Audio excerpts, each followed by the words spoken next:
Hi friends, നിങ്ങൾ Baudouin തന്ത്രത്തെക്കുറിച്ച് കേട്ടിട്ടുണ്ടോ? Doctor Joseph മർഫിയുടെ നിങ്ങളുടെ ഉപബോധ മനസ്സിൻ്റെ ശക്തി എന്ന പുസ്തകത്തിലാണ് ഇതിനെക്കുറിച്ച് പ്രതിപാദിച്ചിരിക്കുന്നത്.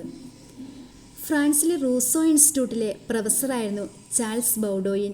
അദ്ദേഹം ഒരു മികച്ച സൈക്കോതെറാപ്പിസ്റ്റും ന്യൂനാൻസി സ്കൂൾ ഓഫ് ഹീലിംഗിൻ്റെ ഗവേഷകനും തലവനുമായിരുന്നു.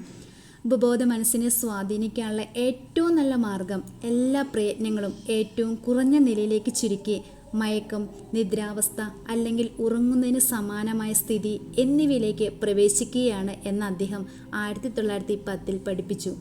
അതിനുശേഷം നിശബ്ദതയിൽ നിഷ്ക്രിയവും സ്വീകാര്യവുമായ രീതിയിൽ പ്രതിഫലനത്തിലൂടെ അദ്ദേഹം ആശയം ഉപബോധ മനസ്സിലേക്ക് പകർന്നു കൊടുക്കുമായിരുന്നു.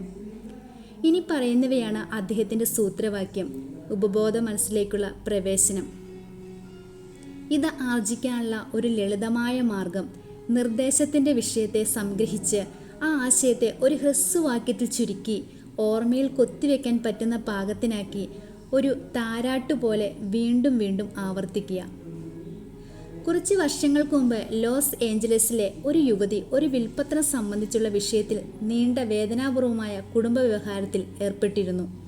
അവരുടെ ഭർത്താവ് അയാളുടെ സ്വത്തുക്കൾ മുഴുവനും വിൽപ്പത്രം വഴി അവൾക്ക് എഴുതി വച്ചിരുന്നു. അയാളുടെ മുൻ വിവാഹത്തിലുള്ള ആൺമക്കളും പെൺമക്കളും ആ വിൽപ്പത്രത്തെ തകർക്കാൻ കഠിനമായ പോരാട്ടം നടത്തുകയായിരുന്നു. ബൗഡോയിൻ രീതി മനസ്സിലാക്കി അവൾ ചെയ്തത് ഇപ്രകാരമായിരുന്നു.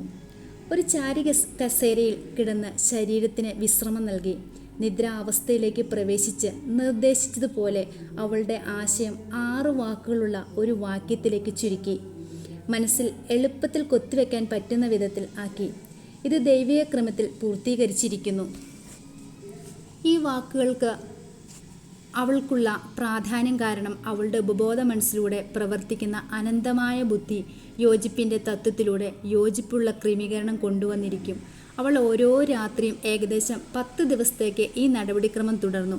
നിദ്രാവസ്ഥയിലായ ശേഷം അവൾ മനസ്സറിഞ്ഞ് സാവധാനത്തിലും നിശബ്ദമായും വീണ്ടും വീണ്ടും ഉറപ്പിച്ചു പറഞ്ഞു: ഇത് ദൈവിക ക്രമത്തിൽ പൂർത്തീകരിക്കപ്പെട്ടിരിക്കുന്നു.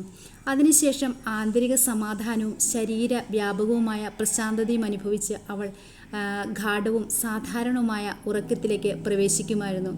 11ാം ദിവസം രാവിലെ മുൻപറഞ്ഞ രീതിയുടെ ഉപയോഗത്തിന് ശേഷം എല്ലാം ശരിയായി എന്ന ക്ഷേമബോധത്തോടെ അവൾ ഉണർന്നു.